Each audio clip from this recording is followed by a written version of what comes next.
Hello once again. Translation, on to translation. So we have made our mRNA and we are out in the cytoplasm, and we are going to take that mRNA and make a polypeptide.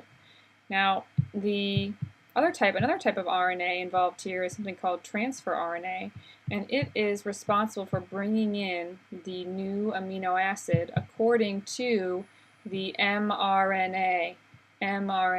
So this would be, for instance, the mRNA codon, GGA, and the tRNA is something called an anticodon, so CCU.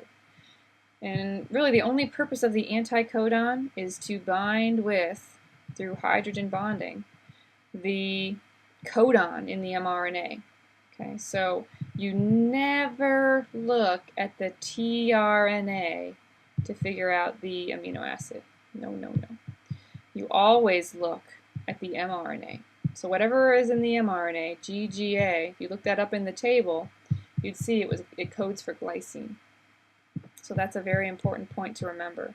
Remember, that table is mRNA, it's not transfer RNA. And the only purpose of this anticodon on the transfer RNA is to transiently, weakly bind with the mRNA while the process is occurring. Okay. So we are going to look at a video because I think it really does a wonderful job of giving us an overview of the process. And you know, a lot of times when you're describing this process, you really need to see it in action, in motion, I'd have to say. So here we have another wonderful video on translation. This is from on your Isidore website. And we have our mRNA. Here we have this small subunit of the ribosome, and it binds with the mRNA. So the ribosome has two subunits, a small and a large, and they're never together unless they are translating an mRNA. Okay, that's important to remember. So small subunit binds, and then our first tRNA molecule, which is called the initiator tRNA, binds to that start codon we talked about. There it is, AUG. Its anticodon, of course, would be, well, what matches up with an A U, because these are all RNAs. And a U would match up with an A in the anticodon, and then a G with a C. So AUG brings in methionine. Remember, you're always looking at the mRNA. Okay. Now the large subunit will bind next, and we have three sites.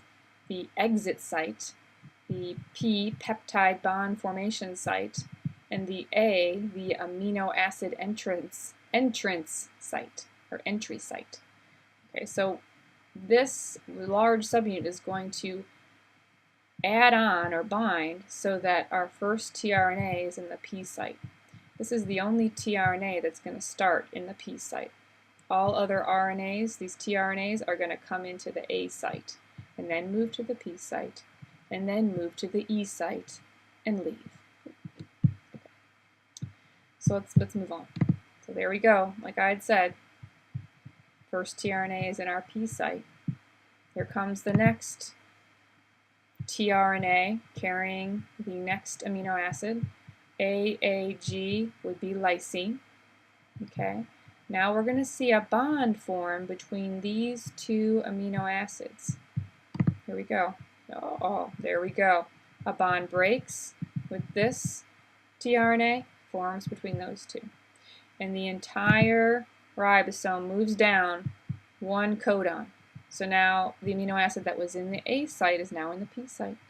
Amino acid that was in the P site is now in the E site. This amino acid is going to leave. See you later. So let's take a look at another round. Here comes a new amino acid. And what do you think is going to happen? That's right. This amino acid is going to bond to that new amino acid, elongating the chain. There we go. So a bond breaks, a bond forms. And the enzyme that's responsible for this breaking of the bond and forming of this bond is actually in the large subunit. It's called rRNA, ribosomal RNA. It's actually an enzymatic type of RNA. It's a pretty amazing RNA. Okay.